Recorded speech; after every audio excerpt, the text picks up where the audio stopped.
Ratio analysis most important topic. जैसा कि मैंने पहले ही बोला था जब मैंने वीडियोस अपलोड की थी, क्या इससे क्वेश्चन पूछा जाता है? क्या इससे क्वेश्चन पूछे गए हैं जो आप एनटी नेट का एग्जाम हुआ है या एंट्रेंस एग्जाम हुए हैं?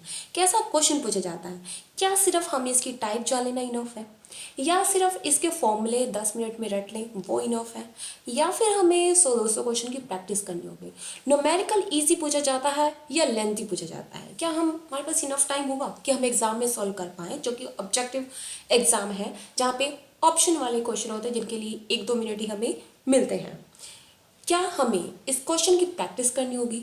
ये सब क्वेश्चन अगर आपके माइंड में है, या फिर आप भी चाहते हैं इन सब क्वेश्चन के आंसर कि कैसा क्वेश्चन पूछा जाता है या कैसे क्वेश्चन पूछे गए हैं, हमें कितना प्रिपेयर करना होगा इसके लिए, अगर आप इन सब क्वेश्चन के आंसर चाहते हैं तो गाइज ये वीडियो एंड तक जरूर देखना। आई होप आप सबको इन क्वेश्चन के आंसर जरूर मिलेंगे। एंड ना ही सिर्फ ये क्वेश्चन हम इस वीडियो में डिस्कस करने वाले हैं, absolute liquid ratio and interval measure और defensive ratio too. So hello guys, I am Sapna Kalra. कैसे हैं आप सब? आई होप आप सब अच्छे होंगे और अच्छे से स्टडी कर रहे होंगे। सबसे पहले क्या करना है गाइस, आपको ये क्वेश्चन है जो कि आपको दिखा रही हूँ, आपको वीडियो पॉज करनी है, इस क्वेश्चन को सॉल्व करना है और देखना है। ये देखिए, ये 3 क्वेश्चन है, आपको वीडियो पॉज करके इन क्वेश्चन को पहले खुद से सॉल्व करने की कोशिश करनी है। गाइस, क्वेश्चन सॉल्व करने से पहले मैं आपसे बात करना चाहती हूँ ये 2 रेशियो जो कि हम इस वीडियो में डिस्कस करने वाले हैं। गाइस, अगर आपने मेरी प्रीवियस वीडियोस देखी हैं तो मैंने टाइप्स ऑफ रेशियोज पे वीडियो बनाई थी एंड उनकी डिटेल में डिस्कशन भी किया हुआ है ऑलरेडी। लेकिन जो मैंने एक वीडियो बनाई थी उसमें मैंने लिक्विडिटी रेशियो, मैंने ये 2 ही रेशियो डिटेल में कराई हैं, बट ये 2 रेशियो मैंने नहीं कराई हैं। बट क्वेश्चन गाइस इनसे पूछा जाता है। एक बार अगर अभी की देखा होगा आपने, सीओ सेट में क्वेश्चन पूछा गया था तो उसमें सिर्फ टाइप से क्वेश्चन पूछा गया है। बट क्या सिर्फ टाइप से क्वेश्चन पूछा जाएगा हमेशा? नहीं। अब अगर मान लो डिटेल में क्वेश्चन आ रहे हैं तो उसके रेशियो का कंसेप्ट क्या है, उसके फॉर्मूलेज क्या है, क्या इंपॉर्टेंस है, क्यों भी यूज़ किया जाता है, तो उससे क्वेश्चन पूछा जा सकता है। जरूरी नहीं है कि सिर्फ नाम पूछना जाए, और इवन कई बार अगर हमें नाम भी ना पता हो तो हम वो क्वेश्चन भी गलत कर देते हैं। गाइस, मैं अपना एक्सपीरियंस बताऊं तो मैंने क्या है, इंटरवल मेजर तो पढ़ा था लेकिन मुझे इसका डिफेंसिव इंटरवल रेशियो मैंने नाम अच्छे से नहीं पढ़ा, मतलब कि मुझे याद नहीं था। और वहाँ पे क्वेश्चन क्या है, मुझे कन्फ्यूजन में थी। जब तक हम किसी के लिए श्योर नहीं होते तो हम थोड़ा कन्फ्यूज रहते हैं कि मोस्टली तो हमने यही 2 रेशियो सुनी होंगी आपने, अगर देखेंगे तो मोस्टली बुक्स में भी ये 2 रेशियो आपको दी जाती हैं, और अगर आप यूट्यूब की वीडियोस भी देखते हैं तो मोस्टली ये 2 डिस्कस की जाती हैं। लेकिन मैंने जो है ये चारों रेशियोज पढ़ रखी थी, लेकिन जो डिफेंसिव इंटरवल रेशियो है उसको मैंने डिटेल में नहीं पढ़ा था। तो वहाँ पे मेरे माइंड में कन्फ्लिक्ट था कि ये होती है या नहीं होती है, बट और उसकी वजह से क्या हुआ, मेरा क्वेश्चन गलत हो गया। अब रेशियो एनालिसिस हमने इतना डिटेल में पढ़ लिया, उसके बाद भी अगर हमारा क्वेश्चन गलत हो जाता है तो तब बहुत बुरा लगता है। तो हमें ये लगता है कि जब हमने इतनी मेहनत कर ली है तो हम थोड़ा सा और भी पढ़ लें ताकि कोई भी क्वेश्चन आए तो वो गलत ना हो। देखिए गाइस, अगर आपको करंट रेशियो, क्विक रेशियो करनी है तो ऑलरेडी जो वीडियो अपलोड है आप वहाँ से कर सकते हैं। अभी हम बात करने वाले हैं एब्सोल्यूट लिक्विड रेशियो। क्या होती है एब्सोल्यूट लिक्विड रेशियो? इसे आप कैश रेशियो ही बोलते हैं। सो गाइस, अगर हम फॉर्मूले पे जाएं इससे पहले मैं आपको बताना चाहती हूँ कि इसका कंसेप्ट क्यों है, इसका मीनिंग क्या है, क्यों ये यूज़ की जाती है। देखिए गाइस, अगर हम बात करते हैं रिसीवर, जैसे कि डेटर्स हैं, हमारे बिल्स रिसीवर हैं, जनरली क्या होते हैं, लिक्विड तो होते हैं। ओके, इन्वेंट्री से ज़्यादा लिक्विड होते हैं क्योंकि हमें पता नहीं है कि हमारा इन्वेंट्री कब सोल्ड होगा, कब बनेगा सामान और कब सोल्ड होगा, उससे ज़्यादा हमारे लिक्विड माने जाते हैं। बट फिर भी यहाँ पे डाउट रहता है, किस चीज़ के रिगार्डिंग डाउट रहता है? डाउट रहता है regarding their realisation into cash, कि वो कैश में रियलाइज होंगे या नहीं होंगे। हो सकता है कि कोई डेटर वगैरह है वो हमें पे ही ना करें। ओके, तो एक डाउट तो रहता है। तो इसीलिए कुछ अथॉरिटीज का क्या ओपिनियन था, उनका ये ओपिनियन था कि absolute liquid ratio should also be calculated together with current ratio and acid test ratio. मतलब कि अगर हम करंट रेशियो निकाल रहे हैं, एसिड टेस्ट रेशियो भी हमने कैलकुलेट की, उसके बाद उसके साथ साथ हमें एब्सोल्यूट लिक्विड रेशियो भी कैलकुलेट करनी चाहिए। क्यों? क्योंकि रीज़न मैंने आपको बताया कि डेटा जो है इवन तो वो लिक्विड है, लेकिन हमें कहीं ना कहीं डाउट रहता है कि उसे हम कैश में कन्वर्ट कर पाएंगे या नहीं कर पाएंगे। तो इसीलिए हमें क्या करना होता है, so as to exclude even receivable, हमें एक्सक्लूड करना होगा रिसीवेबल्स को। किस में से एक्सक्लूड करना होगा? फ्रॉम द करंट एसेट, और फिर हमें फाउंड कर सकते हैं क्या, एब्सोल्यूट लिक्विड रेशियो। मतलब कि जिसका डाउट था वो तो अब हट गया, तो हमारी क्या आ गई, एब्सोल्यूट। ओके, समझ आया? आपको नाम से याद रहना चाहिए कि एब्सोल्यूट लिक्विड रेशियो क्या है, जिसमें हम हमारा जो डाउट था डेटर्स के रिगार्डिंग, रिसीवर्स के रिगार्डिंग, अगर हम उसको क्या कर देंगे, एक्सक्लूड कर देंगे, तो हमारी क्या आ जाएगी, एब्सोल्यूट लिक्विड रेशियो। ओके, सो इसका फॉर्मूला क्या बनेगा? अब देखिए गाइस, फॉर्मूला अब आपको खुद से याद हो जाएगा। क्या? एब्सोल्यूट लिक्विड रेशियो निकालनी है तो एब्सोल्यूट लिक्विड एसेट यूज करेंगे। ओके, डिवाइड में तो क्या आएंगी, current liabilities. Okay, current.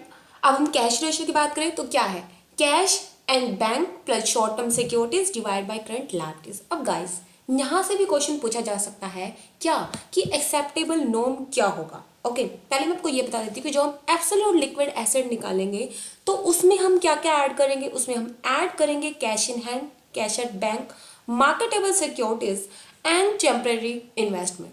Okay, ये सब हम इसमें ऐड करेंगे तो हमारी एब्सोल्यूट लिक्विड एसेट आ जाएंगी। उसको हमें सिर्फ डिवाइड कर देना करंट लायबिलिटी से, तो हमारी एब्सोल्यूट लिक्विड रेशियो हम कैलकुलेट कर सकते हैं इजीली। अब बात आती है गाइस, यहाँ से भी क्वेश्चन पूछा जा सकता है क्या, एक्सेप्टेबल नॉर्म क्या है इस रेशियो के लिए, जैसे कि हमने देखा था और रेशियो में भी जो आइडियल रेशियो दी होती है तो हमने वो पढ़ी है। तो यहाँ पे क्या है, जो एक्सेप्टेबल नॉर्म क्या है, 50%, मतलब कि हम कह सकते हैं 0.5:1 और वी कैन से 1:2। अब बात आती है 1:2 में। 1:2 में हम कहना क्या चाहते हैं, हम ये कहना चाहते हैं कि अगर हमारी 1 रुपीज लिक्विड एसेट है वो कंसीडर की जाएंगी एडिक्वेसी टू पे 2 rupees worth liability in time. अब आप कहोगे कि वैसे तो देखा जाए कि ये तो गलत बात है, हमारे पास करंट एसेट तो 1 रुपीज की है और हमें लायबिलिटीज पे करनी है 2 रुपीज की, तो इसे कैसे आइडियली माना गया है, इसे कैसे नॉर्म के अकॉर्डिंग एक्सेप्टेबल किया गया। गाइज, इसके पीछे का रीजन मैं आपको बताती हूँ। देखिए गाइज, इसमें ये माना गया था कि क्या है, जो सारे क्रेडिटर्स हैं, जरूरी तो नहीं है, मतलब कि ये एक्सपेक्टेड नहीं होता कि वो हमसे डिमांड करेंगे cash at the same time. Okay, तो जो क्रेडिटर्स है वो सारे, ये एक्सपेक्टेड नहीं होता कि वो सेम टाइम पे हमसे डिमांड करें। एंड जो कैश है वो हम रियलाइज कर लेंगे फ्रॉम डेटर्स एंड इन्वेंटर्स, मतलब कि उसी टाइम नहीं कर पा रहे ना, तब तक तो कर लेंगे। सो इसीलिए इसके जो एक्सेप्टेबल नॉर्म माना गया है वो क्या है, 1:2।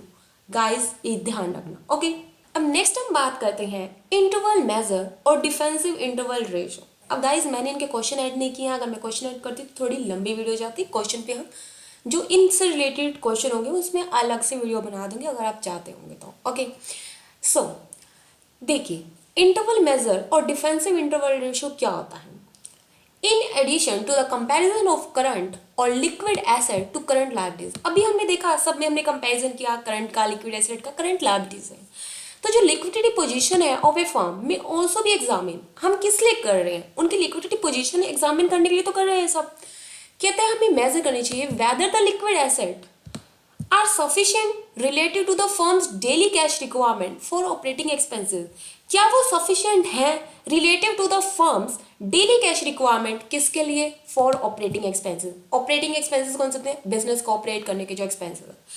सच ए मेजर, इसी मेजर को हम क्या बोलते हैं, liquidity is called. Such A measure of liquidity, जो हम मेजर करते हैं इस लिक्विडिटी का, उसे हम बोलते हैं इंटरवल मेजर और द डिफेंसिव इंटरवल रेशियो।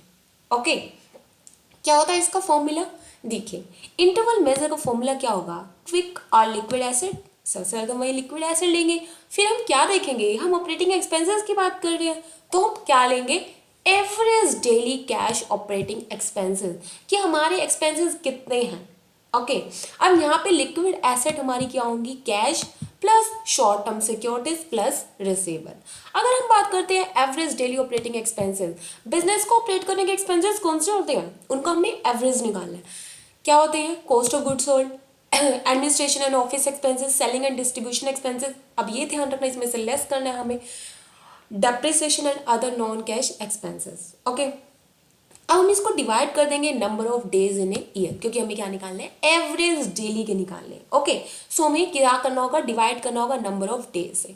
वो हम लेंगे 365 और 360 ले सकते हैं कि सही निकालने के लिए। ठीक है, क्या होगा, पॉइंट्स में आता है ना, इसी वजह से हम 360 ले लेते हैं। ओके, सो हमने क्या देखा कि इंटरवल रेशियो क्या है, ये एग्जामिन करने के लिए, मेजर करने के लिए वेदर द लिक्विड एसेट वो सफिशिएंट है या नहीं है related to the firm's daily cash requirement, ठीक है, इसलिए बोलते हैं इंटरवल मेजर। डिफेंसिव मतलब कि डिफेंस करता है ना, हमारे जो ऑपरेटिंग एक्सपेंसेस है वो सही टाइम पे पे कर पा रहे हैं नहीं कर पा रहे हैं, उसके लिए है ये। ओके, हम देखते हैं क्वेश्चन जो कि पूछे गए थे।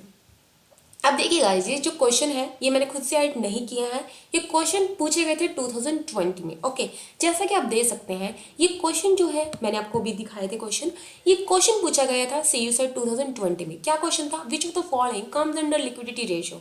अब अगर आपने टाइप्स ऑफ रेशियो की वीडियो भी देखी होगी तो, और अभी भी देखा है आपने, तो आप इजीली सॉल्व कर पा रहे हैं ये acid test ratio, defensive interval ratio, दोनों ऐड होंगी। So answer is both 1 and 2। Okay, ये पीएचडी के रिगार्डिंग जो एंट्रेंस था उसमें पूछा गया था। नेक्स्ट क्वेश्चन देखिए, ये पूछा गया है अक्टूबर 2020 में जो नेट का एग्जामिनेशन हुआ है। क्या पूछा गया है? When current ratio is 2:1 and if equal increase in current asset and current liabilities would result in. Answer क्या होगा हमारा? इससे कोई चेंज आएगा नहीं या नहीं आएगा, या फिर इंक्रीज हो जाएगी हमारी करंट रेशियो या डिक्रीज होगी, ये देखना है हमें। आंसर क्या होगा हमारा? Decrease in current ratio. Guys, अगर आप ये जानना चाहते हैं ना ये कैसे हुआ, आप इसका एग्जांपल खुद से कैलकुलेट करके देख सकते हैं। ओके, अब देखिए गाइस, मैं आपको ये बता देती हूँ। अब यहाँ तो सिंपल सा क्वेश्चन पूछा गया कि डिक्रीज इन करंट रेशियो। अगर आपने 12th में भी क्वेश्चन किए होंगे तो वहां पे एक देखा होगा कि 2-3 क्वेश्चन होते थे जो कि हमारे टीचर्स बोलते थे ऐसा क्वेश्चन आपके एग्जाम में नहीं आएगा, लेकिन वो कंसेप्चुअल क्लैरिटी के लिए होते थे और वो क्वेश्चन हम छोड़ देते थे और वो ऐसे ही क्वेश्चन होते थे। इवन तो उसमें ये सिर्फ ये नहीं होता था कि डिक्रीज इन करंट रेशियो होगा, दोनों में चेंज हुआ है, तो इवन ऐसे पूछा जाता था कि जैसे कि मैं आपको एक एग्जांपल देती हूँ, पूछ लें कि purchase of inventory on credit, इससे क्या चेंज आएगा, क्या इंपैक्ट पड़ेगा हमारी करंट रेशियो पे, तो इससे क्या होगा? रिड्यूस हो जाएगी करंट रेशियो। अगर कहें कि हमने परचेज किया है इन्वेंट्री, किस पे? क्रेडिट पे किया है, ठीक है, तो इससे क्या होगा? अब इसमें आप देखेंगे अगर हमने इन्वेंट्री परचेज किया तो हमारी करंट एसेट ही बढ़ रही है, क्रेडिट पे किया तो हमारी करंट लायबिलिटी बढ़ रही है, तो दोनों चीजें बढ़ रही है ना, तो क्वेश्चन ये सिमिलर हो गया। ओके, बट पूछने का तरीका अलग हो गया। तो इसमें भी क्या होगा? हमारा आंसर यही होगा, क्या कि हमारी रिड्यूस हो जाएगी, डिक्रीज हो जाएगी करंट रेशियो। ओके, ऐसे ही इंप्रूव का ही पूछा जा सकता है। जैसे कि अगर हमसे पूछें कि both current asset and current liabilities are decreased by the same amount, तो क्या होगा? तो उससे हमारी करंट रेशियो क्या हो जाएगी? इंप्रूव हो जाएगी। ठीक, इसका एग्जांपल हम देख सकते हैं। इसका क्वेश्चन ऐसे ही पूछ सकते हैं कि अगर बियर एंडोर्स किए जाए ट्रेड पेपर को, ओके, तो ये क्या है?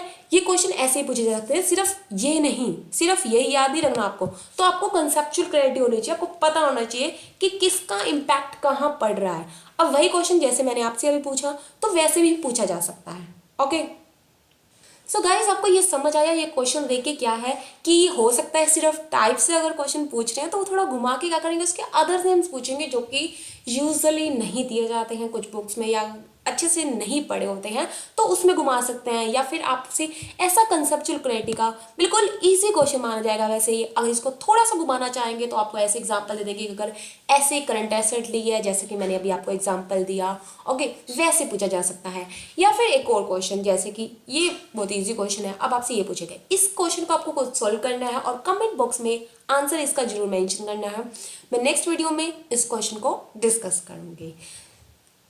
सो जहाँ तक आपने क्वेश्चन देखे होंगे आपको एक चीज़ समझ आ गई होगी कि आपको सिर्फ ये नहीं है कि ऊपर ऊपर से पढ़ लेना है या सिर्फ फॉर्मूले रट लेने हैं या फिर ये सोचना है कि बिल्कुल इजी सा फॉर्मूला ही पूछा जाता है। नहीं, आपको क्या होनी चाहिए? कंसेप्चुअल क्लैरिटी होनी चाहिए। अगर हम एक चीज़ पे टाइम लगा रहे हैं तो आई थिंक कई बार हम ये मिस्टेक कर देते हैं कि क्या कि हम उसका थोड़ा सा सोचते हैं कि नहीं ये नहीं पूछा जाएगा तो हम वो छोड़ देते हैं। लेकिन अब क्या है, इंटरनेट में स्पेशली कुछ ऐसे टॉपिक्स हैं जो कि यूजली नहीं पूछे जाते और वो भी टच किए जा रहे हैं। सो गाइज, हमें क्या करना है? डिटेल में पढ़ना है उनके लिए। ओके, जो और क्वेश्चन पूछे गए थे मैं उनसे, जो मैंने ऑलरेडी इवन वीडियोस डाल रखी हैं, बट फिर भी मैं उनके क्वेश्चन क्या है उनके कंसेप्ट के साथ फिर से डिस्कस करूंगी आपके साथ, जिससे आपको समझ आ पाएगा कि पढ़ना कैसे है। ओके, सो आपको क्या करना है? अगर आप ये सब डिटेल में देखना चाहते हैं तो मेरी ऑलरेडी जो मैंने वीडियोस अपलोड कर रखी हैं आप उन्हें जरूर देखिएगा, आपको समझ आएगा, वहां से आपके क्वेश्चन सॉल्व होने लगेंगे। ओके गाइज, अब आपको इस वीडियो में समझ आ गया होगा कि क्वेश्चन कैसे पूछे जा रहे हैं।